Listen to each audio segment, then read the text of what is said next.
Human-centered design, notes on building toward the future when the future has not yet arrived.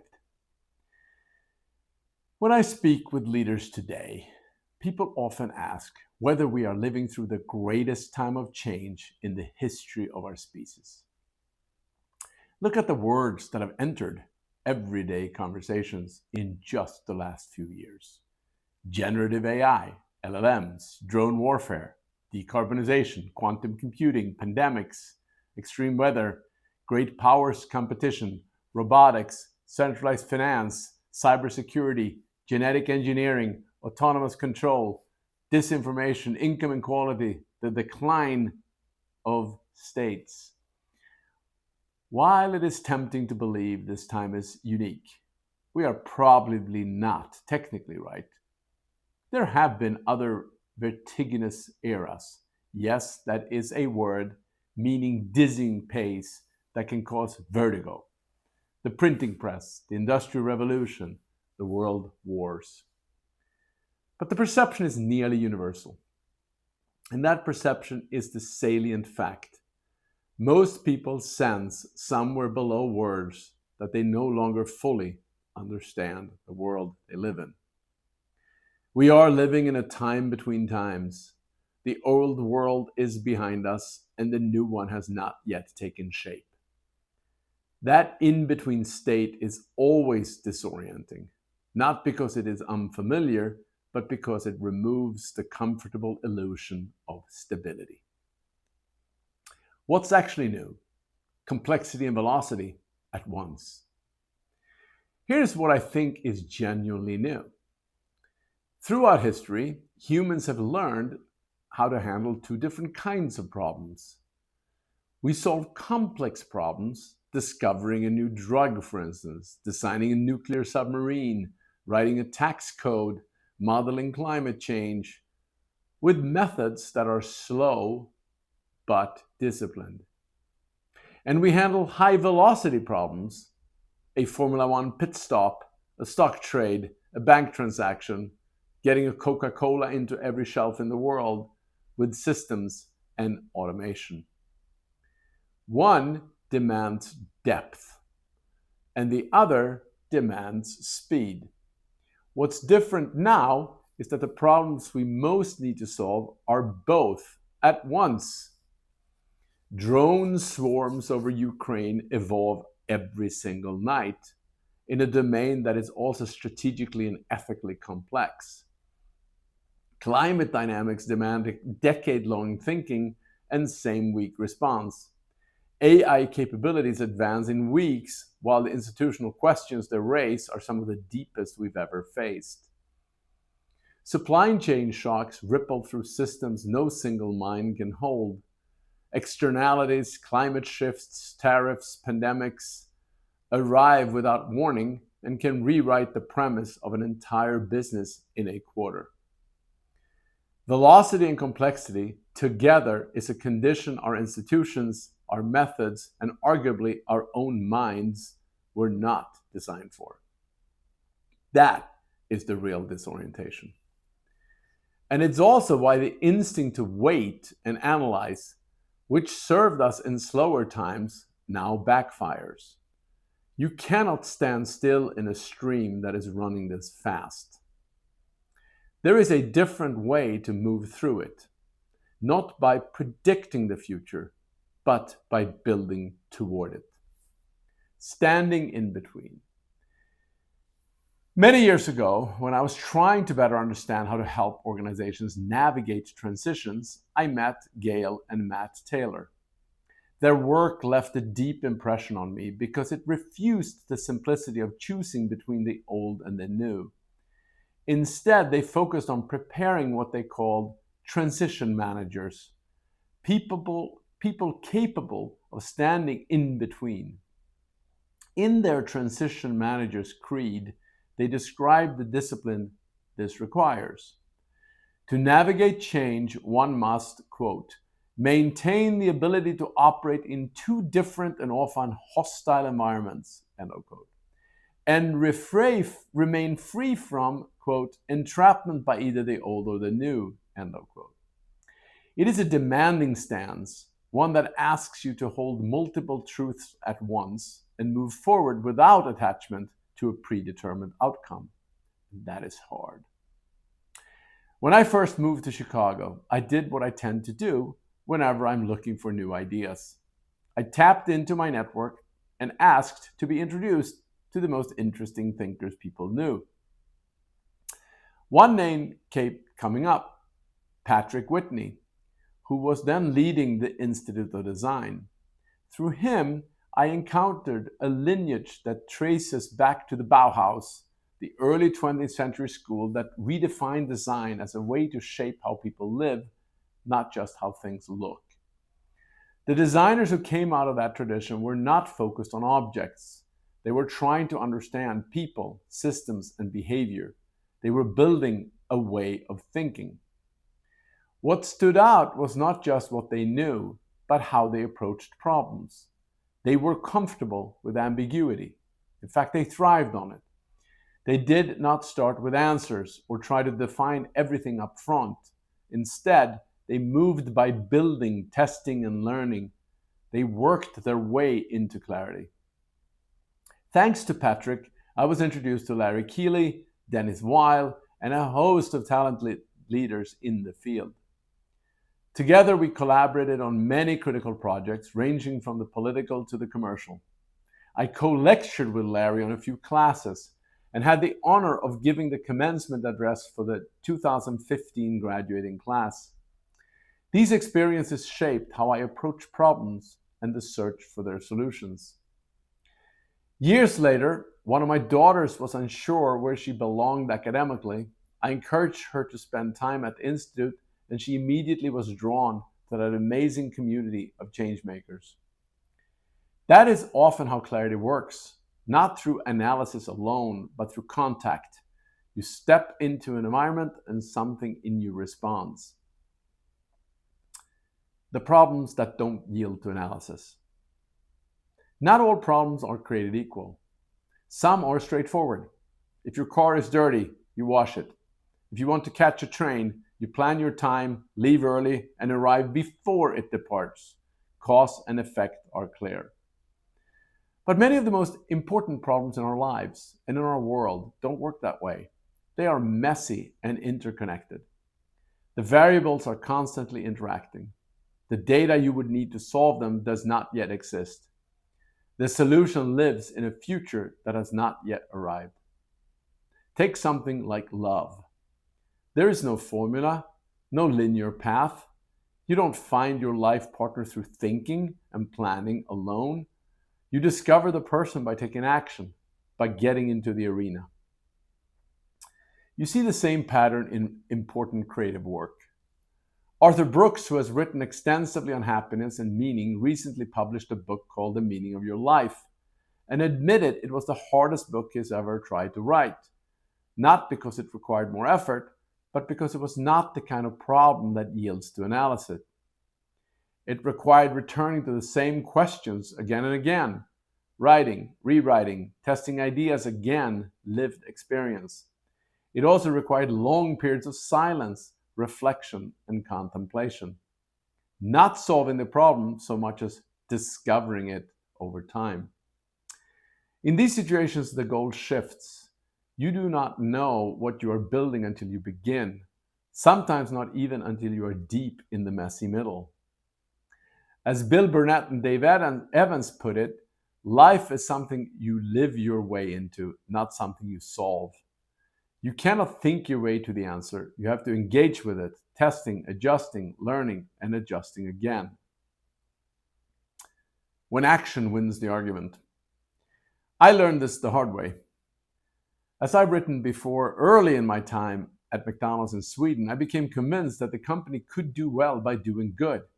At the time, this was not a popular idea. I was criticized from both sides. Some questioned whether it was sincere. Others believed it diluted capitalism. There was no playbook, no consensus, no validation. And if I'm honest, there were moments when I wondered if I was completely wrong. So we did not try to solve everything at once. We started small. One of the first things we did was introducing waste separation in our restaurants. It sounds obvious today, but at the time it was not. Customers had to learn it, operators had to adopt, it required change across the system. But it worked. It improved outcomes, it reduced costs, and it proved that doing good could also be good business. So we did the next thing, and then next. Over time, a pattern emerged. You don't always have to win the argument to take action. More often, action ends up winning the argument. Just because something is contested does not mean it's wrong. Often it just means it's early. And the only way to find out if it will work is to put it to the test. A word on design thinking. What I'm trying to introduce here is a different way of approaching the unknown. Our default linear way is not always the best way. We take what we know and extend it forward. That logic works when the world behaves predictably. It fails when it does not. Human-centered design starts from a different assumption. You do not understand the future by thinking harder about it. You understand it by engaging with it, by building, testing, observing, and adjusting. Some have chosen to call this design thinking. The label is helpful up to a point.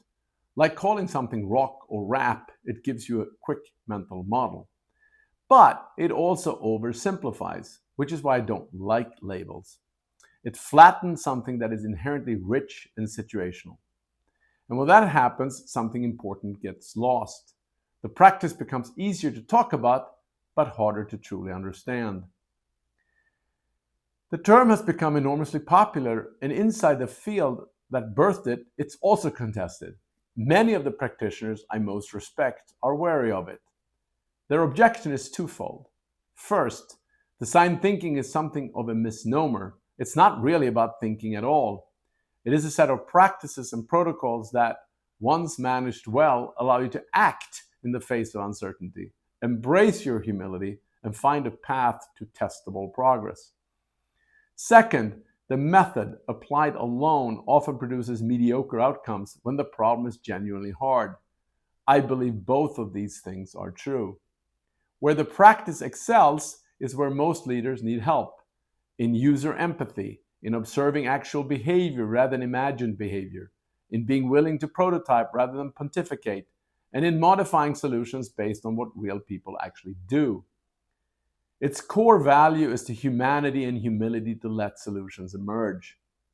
Where it falls short is when leaders treat it as the entire toolkit. Design thinking is not nearly enough on its own to address modern problems that are complex and fast-moving. It does not, by itself, give you a way to operate at the speeds AI, autonomous systems, or modern threats now demand. For those, you need to augment it with sharper problem framing, AI-augmented sensing, faster cycle times, and a portfolio of innovation methods rather than a single one. The defense world has been wrestling with a related question for decades through the language of OODA loops, observe, orient, decide, act. The AI labs are wrestling with it now in real time. The rest of us should be paying attention. I still find design thinking a useful starting practice. It teaches you to act when you don't know enough, to trust contact over abstraction, to build before you decide. That is valuable. Just do not mistake it for the whole answer. Becoming less wrong over time. In statistics, we talk about updating your priors. You start with a belief, you test it against reality, and you adjust. The goal is not perfection, it is becoming less wrong over time. That is essentially what prototyping is. It is not about having the answer up front, it's about improving your understanding by building something and learning from what happens. In a world that's volatile, this is a critical skill. Most of us are still operating on outdated mental models.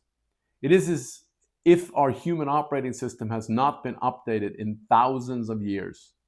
The environment has changed. Our internal software has not kept up. Our goal is not certainty, it is the ability to continuously adjust. This is also where the AI revolution becomes more than a buzzword. We now have, for the first time in history, tools that can sense, simulate, and synthesize at machine speed. Used well, they can compress the cycle of learning, let you run more experiments, get faster feedback, and revise priors at a pace that would have been unimaginable even 3 years ago. Used poorly, without judgment, without skepticism, without humility, they can also accelerate confidently in the wrong direction. Either way, you cannot opt out. The leaders who thrive in this decade will be the ones who learn to partner with these tools, the way prior generations learned to partner with calculators, then spreadsheets, then search.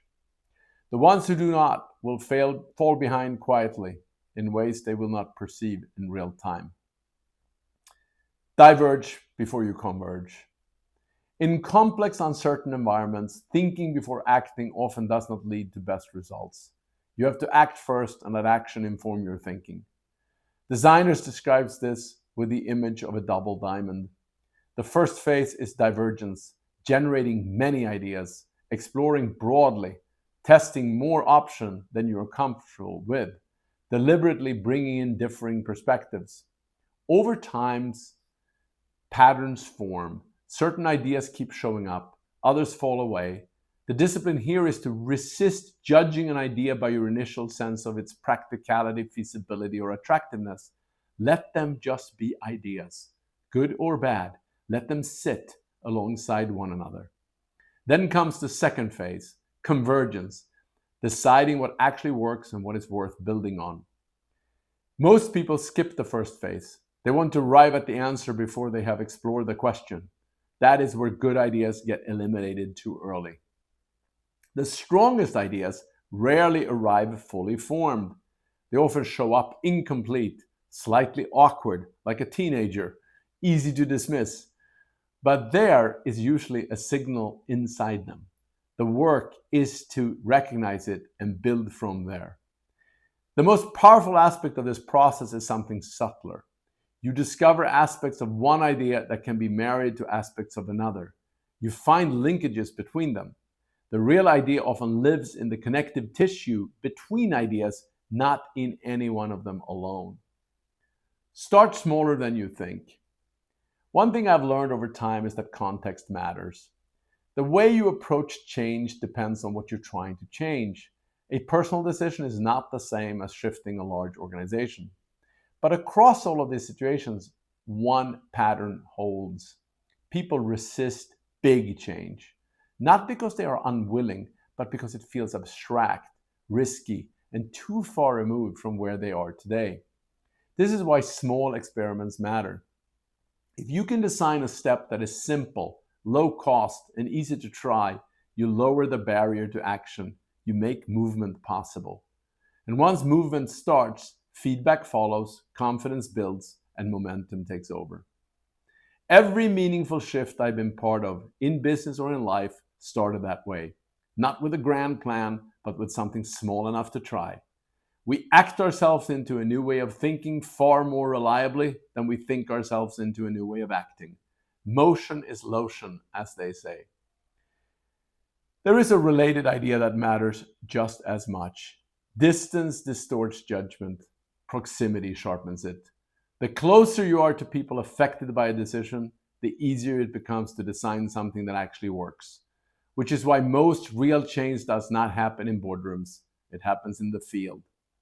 It is worth saying out loud, at a moment when phones, screens, and remote work have pulled us further from one another, that proximity is becoming harder to come by. We may be in a time when we are more in need of new collaborations than ever, while doing less of the close contact work that produces them. It's worth noticing. You don't plan your way to meaning. Viktor Frankl observed that happiness cannot be pursued directly. It must ensue. You do not find it by chasing it. You find it by committing yourself to something that matters and allowing it to emerge as a consequence. The biggest questions in life work the same way. Instead of asking what you will do for the next 20 years, a better question might be, what could you test in the next 90 days? What is one small step that would teach you something you do not yet know? How do you get started on the big, hairy goals? Well, my favorite way is to think of the deathbed test. At the end of your life, what would you want to have been true? Who would you want there? What would you want them to say? What you want them to have given them, built, or experienced? The answers tend to be surprisingly consistent, not identical, but similar in spirit. Most people want to be loved, have strong relationships, and to be remembered as someone who made a difference. Once you have a sense of your version of this, the path becomes less rigid. You are no longer trying to get everything right. You're trying to move in a direction aligned with what matters. There's no single right answers, there are many good ones. From reaction to agency. If you feel stuck, the first step out of a rut is simpler than most people think. Do something. Stop thinking and analyzing. Get moving. Action is a prerequisite for clarity. That is the shift from observing to building, from waiting to participating, from spectator to architect.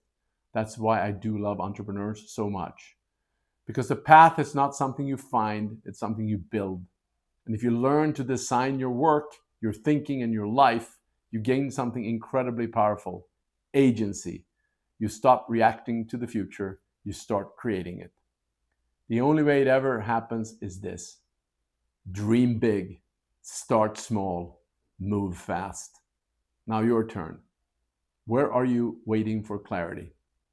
What is one step you could take today? A small one, but just do it. See ya.